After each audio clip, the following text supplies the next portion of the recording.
നമ്മൾ കാറുകളുടെ പാർട്സിനെ കുറിച്ചുള്ള എക്സ്പ്ലനേഷൻ വീഡിയോ ആണ് കേട്ടോ. അത് നമ്മൾ നേരത്തെ ചെയ്തിട്ടുള്ള കംപ്രസറിനെ കുറിച്ചുണ്ടായിരുന്നു. കംപ്രസറിൻ്റെ വർക്കിനെ കുറിച്ചാണ് നമ്മൾ കഴിഞ്ഞ വീഡിയോ ചെയ്തിട്ടുണ്ടായത്. അപ്പോൾ ഇപ്രാവശ്യം നമ്മൾ നോക്കണമെന്ന് വെച്ച് കഴിഞ്ഞാൽ ടർബോ കേട്ടോ. നമ്മുടെ ഡീസലുണ്ട്, കണ്ടുള്ള ടർബോ, അതേപോലെ തന്നെ ഇൻ്റർകൂളർ, ഇത് രണ്ടും കണക്റ്റഡ് ആണ് കേട്ടോ. അപ്പോൾ അതെന്തൊക്കെയാണ് വർക്കിംഗ് ചെയ്യണമെന്നുള്ള ഒരു വീഡിയോ കേട്ടോ. അപ്പോൾ ടർബോ എന്തിനാണ് ഉപയോഗിക്കുന്നത് വെച്ച് കഴിഞ്ഞാൽ മാക്സിമം നമ്മൾ സിലിണ്ടറിനകത്തോട്ട് ഓക്സിജൻ എത്തിക്കുക എന്നുള്ള ഒരു ഫംഗ്ഷനാണ് ഇത് ചെയ്യണം. ഓക്സിജൻ മീൻസ് എയർ, അറ്റ്മോസ്ഫിയർ എയറിനെ കംപ്രസ് ചെയ്ത് മാക്സിമം കംപ്രസ് ചെയ്ത് സിലിണ്ടറിലോട്ട് എത്തിക്കാൻ വേണ്ടിയിട്ടാണ് നമ്മൾ ടർബോ ചാർജർ ഉപയോഗിക്കുന്നത് കേട്ടോ. അപ്പോൾ അതിൽ 2-3 ടൈപ്പുകളുണ്ട് കേട്ടോ. എക്സാമ്പിൾ VGT, WGT അങ്ങനെ പല ടൈപ്പ് ഉണ്ട്. അപ്പോൾ അതിനെക്കുറിച്ച് ഞാൻ കൂടുതൽ സംസാരിക്കുന്നില്ല.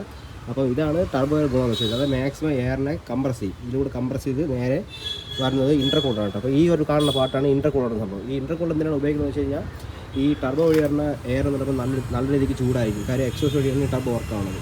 അതുകൊണ്ട് തന്നെ ഈ വരുന്ന എയറും നല്ല ചൂടായിരിക്കും. അപ്പോൾ ചൂട് എയറിന് നമുക്ക് സിലിണ്ടറോട് എത്തിക്കാൻ നിന്ന് കഴിഞ്ഞാൽ ഉള്ള കുഴപ്പമെന്ന് വെച്ച് കഴിഞ്ഞാൽ ഡെൻസിറ്റി കുറയും. ഡെൻസിറ്റി മീൻസ് ഞാൻ പറഞ്ഞുതരാം. അതായത് മാക്സിമം അതിനകത്ത് എത്തിക്കാൻ പറ്റില്ല. അപ്പോൾ മാക്സിമം എത്തുന്നുണ്ടെങ്കിൽ തണുത്ത് കഴിഞ്ഞാൽ എന്ത് പറ്റും, ഈ എയറിനെ മാക്സിമം നമുക്ക് കുത്തി നിറയ്ക്കാൻ പറ്റും. അപ്പോൾ ആ വരുന്ന എയറിനെ, ചൂടായി വരുന്ന എയറിനെ തണുപ്പിക്കാൻ വേണ്ടിയിട്ടാണ് ഈ ഒരു ഇൻ്റർകൂളർ എന്നൊരു യൂണിറ്റ് ഉപയോഗിക്കുന്നത് കേട്ടോ. അപ്പോൾ ഇൻ്റർകൂളർ വഴി കയറുമ്പോഴത്തേക്ക് ഈ ചൂട് എയർ പോകുമ്പോഴത്തേക്കും നമ്മൾ ഫാനിൻ്റെയും അതേപോലെ തന്നെ വണ്ടി റണ്ണിങ്ങിൽ കാറ്റടിക്കുന്ന സമയത്ത് ഇതിൽ കൂടെ ഇതിനകത്തുള്ള എയറെല്ലാം തണുപ്പിച്ച് തിരിച്ച് നേരം എന്ത് ചെയ്യും, സിലിണ്ടറിനകത്തോട്ട് ഇട്ടും. അപ്പോൾ ആ സ്വാഭാവികമായിട്ട് എന്ത് പറ്റും, തണുത്ത എയറാകുമ്പോഴത്തേക്കും കൂടുതലായിട്ട് നമുക്ക് സിലിണ്ടറിനകത്തോട്ട് എത്തിക്കാൻ പറ്റും. അപ്പോൾ അതിനാണ് ഇൻ്റർകൂളർ ഉപയോഗിക്കുന്നത് കേട്ടോ. അപ്പം ടർബോയുടെ ഗുണം എക്സാമ്പിൾ ഇപ്പോൾ ആരെങ്കിലും ചോദിക്കണമെങ്കിൽ നമുക്ക് സിമ്പിളായിട്ട് പറയുന്നത് വോളിയോമെട്രിക് എഫിഷ്യൻസി കൂട്ടാൻ, അത് സിലിണ്ടറിനകത്തേക്ക് മാക്സിമം എയറിനെ എത്തിക്കാനുള്ളൊരു യൂണിറ്റാണ് ഈ ടർബോ ചാർജർ എന്ന് പറഞ്ഞാൽ കേട്ടോ.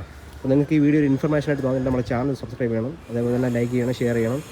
നിങ്ങളെ വണ്ടി ഉപയോഗിക്കുന്ന ഫ്രണ്ട്സിന് വേണ്ടി ഈ വീഡിയോസ് ഷെയർ കൂടി ചെയ്ത് കൊടുക്കണം.